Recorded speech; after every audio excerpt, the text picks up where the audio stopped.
Hello everyone, কেমন আছেন সবাই? আশা করি সবাই ভালো আছেন, সুস্থ আছেন। তো আজকে সরস্বতী পূজা, তাই সকাল থেকে ব্লগটা শুরু করলাম। আর এদিকে আমাদের পাড়াতে সরস্বতী পূজা বলে খিচুড়ি প্রসাদ করানো হয়েছিল।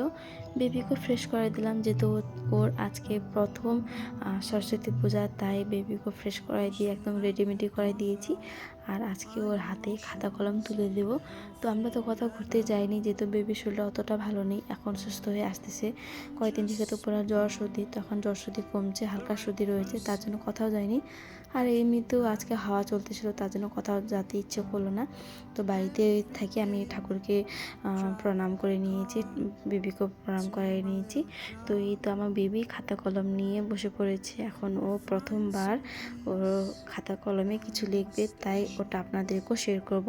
ফটো ক্লিক করেছি, সেটা আপনাদের সাথে শেয়ার করব। তো গাইস, আজকে ব্লগটা এখানে রাখলাম। আশা করি ভালো লাগছে। ভালো লাগলে অবশ্যই লাইক করে দেবেন, চ্যানেলটি সাবস্ক্রাইব করে দেবেন আর সঙ্গে থাকবেন।